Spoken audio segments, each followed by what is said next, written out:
New town, new টাউনের কথা আপনি বলছেন, মালদা মুর্শিদাবাদ উপর ইনক্রিজ করেছে ভোটার লিস্ট। এই যে মালদা মুর্শিদাবাদ বা নিউ টাউন, এই যে জায়গাগুলোর কথা আপনারা বলছেন, এখানে তো এই জনসংখ্যাটাই সব থেকে বেশি, সেটা আপনি বলছেন যে বাংলাদেশ থেকে আসা বা রোহিঙ্গা, যেটা আপনি বলতে চাইছেন, সেই জায়গাগুলোতে আপনারা কি করবেন, আপনাদের স্ট্র্যাটেজিটা কি? না না শুনুন, আমরা খুব স্পষ্টভাবে ইলেকশন কমিশনকে জানিয়েছি। আজকে বিরোধী দলনেতা অফিসিয়ালি চিঠি লিখেছেন, ভারতীয় সংবিধানে যে প্রসেস আছে সেই প্রসেস অনুসারে কেউ যদি সিএ মেনে এখানে নাগরিকত্ব নেয়, তিনি এখানে নাগরিক হিসেবে থাকবেন। বাকি যারা এখানকার নাগরিক নন তাদেরকে এখান থেকে বার করতে হবে ভাই, সে যে কোনো মূল্য করতে হবে। শুনুন, ভারতীয় জনতা পার্টির কাছে নির্বাচনে জেতা বা হারা ম্যাটার করে না, এটা ম্যাটার করে যে ভারতবর্ষটাকে ধর্মশালা বানানো যাবে না। আপনি যাকে খুশি নিয়ে আসবেন, এখানে রেখে দেবেন, আর ভারতের উন্নয়নে তারা বাধা সৃষ্টি করবে। একের পর এক সন্ত্রাসবাদী সংগঠন ঢুকে যাবে, এখান থেকে সারা ভারতবর্ষ জুড়ে তারা তাদের ব্যবসা করে বেড়াবে। আজকে বাঙালিরা যে প্রশ্নের চিহ্নের সামনে দাঁড়িয়েছে, তার জন্য দায়ী এই মমতা বন্দ্যোপাধ্যায় এবং তার সরকার। কারণ তিনি যদি এটা আটকাতেন, সারা ভারত এখান থেকে ছড়িয়ে পড়তো না। প্রত্যেকটা link connected with West Bengal, প্রত্যেকটা লিঙ্ক, যেখানে যেখানে বাংলাদেশি অনুপ্রবেশকারীরা ধরা পড়ছেন তার লিঙ্ক এখানে চলে। আপনি সইফ আলী খান, আপনি ভাবুন, তার বাড়িতে কাজ করতে গিয়ে একটা লোক আক্রমণ করেছিল, তার লিঙ্ক পাওয়া গেল পশ্চিম বাংলা। আপনি কোথায় যেখানে দেখবেন, যেখানে আনসারুল্লাহ, মানে আপনি বলছেন 2011 থেকে 2025 গোটা রাজ্যের ডেমোগ্রাফিটাই কি তাহলে বদলে গিয়েছে বলে আপনার মনে হয়? এ তো পশ্চিম বাংলাদেশ তৈরি করবার একটা পরিকল্পনা।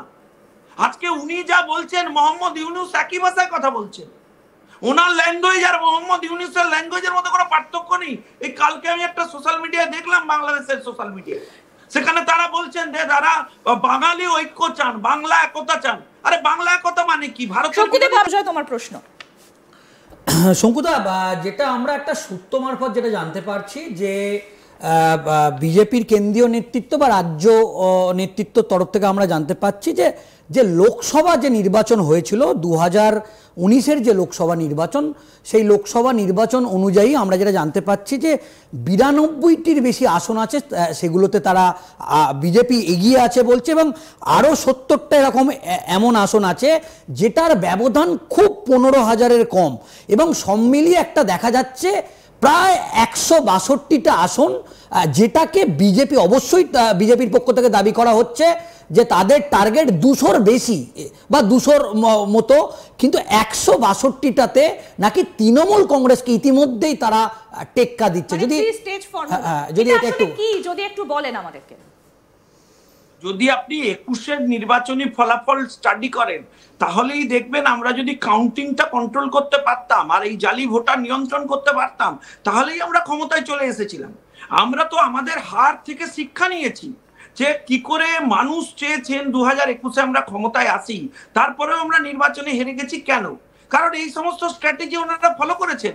আপনি জানেন, কাউন্টিং এ রাত 2টো পর্যন্ত শুভেন্দু অধিকারীকে লড়াই করতে হয়েছে, কারণ ওখানকার যে অফিসার ছিল তাদেরকে পর্যন্ত তৃণমূল ম্যানেজ করে নিয়েছে কাউন্টিং এর সময়।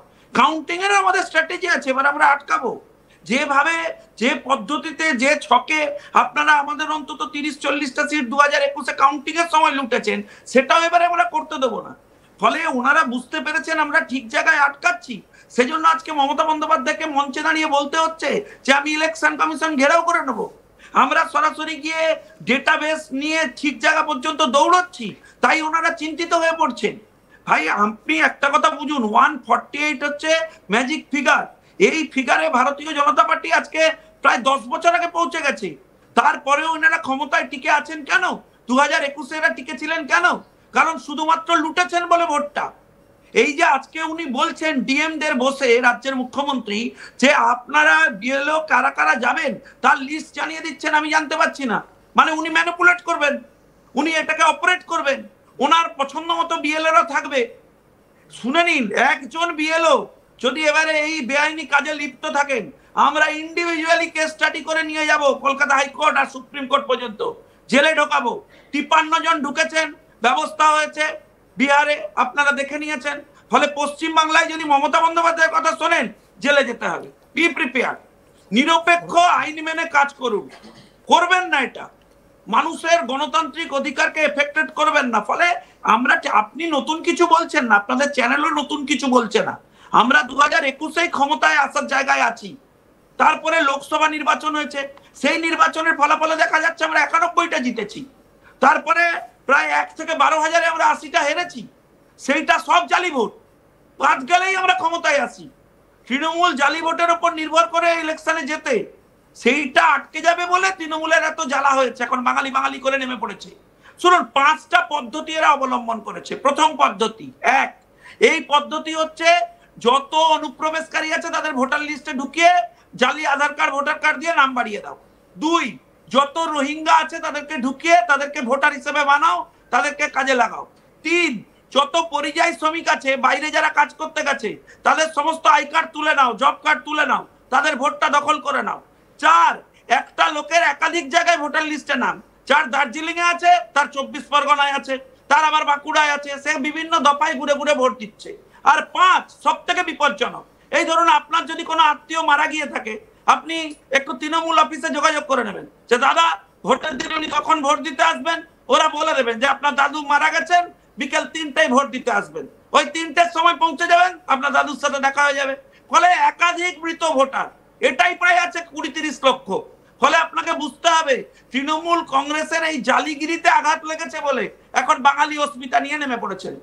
পশ্চিম বাংলার ইম্পর্টেন্ট একের পর এক সিট অবাঙালিদের এরা দিয়ে দিয়েছে। এরা বাঙালিগিরির কথা বলছে। আসানসোল বাঙালি লোক এমপি শত্রুঘ্ন সিনহা, কীর্তি আজাদ বাংলা বলতে জানেন, বাঙালি লোক এমপি শেখাচ্ছেন সব, ইউসুফ পাঠান। কিন্তু এখানে যদি আমি আপনাকে একটা প্রশ্ন করি, যে লোকসভা ভোটের ঠিক আগের দিন যেদিন শ্যামবাজারে আমরা মিছিলে গিয়েছিলাম, সেখানে আমরা দেখলাম যে বাইরে থেকে বিজেপির যারা এসেছিলেন, সেই সময় প্রধানমন্ত্রী এসেছিলেন এবং আরো অনেকে এসেছিলেন, তাদেরকে এসে কষ্ট করে বাংলায় কথা বলতে হয়েছে। বিজেপি নেতাদের মধ্যে তেমন কেউ নেই যিনি বাঙালি অস্মিতা নিয়ে কথা বলতে পারেন বা বাঙালির ভাবাবেগটা নিয়ে কথা বলতে পারেন। এই অধিকারী কি উর্দু ভাষায় কথা বলেন? সুকান্ত মজুমদার কি মারাঠি ভাষায় কথা বলেন? হ্যাঁ, শ্রমিক ভট্টাচার্য কি পাঞ্জাবি ভাষায় কথা বলেন? কি ধরনের কথা বলছেন? মমতা বন্দ্যোপাধ্যায় বুঝেছেন। তৃণমূলের তরফ থেকে আরো অভিযোগ করা হয়। আমি কোন ভাষায় কথা বলছি? তৃণমূল কংগ্রেসের এখন গাত্র দেওয়া হয়েছে অন্য কারণে।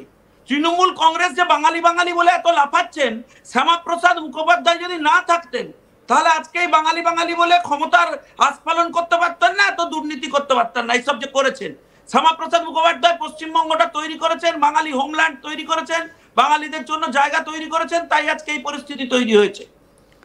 শ্যামাপ্রসাদ মুখোপাধ্যায় না থাকলে আজকে এই জায়গা তৈরি হতো? কারা বলছে বাঙালিদের কথা? আমি একটু আপনাকে শোনাই, কল্যাণ বন্দ্যোপাধ্যায় গতকাল বাংলায় কি বলেছেন একবার শোনাই আপনাকে। আর গুজরাট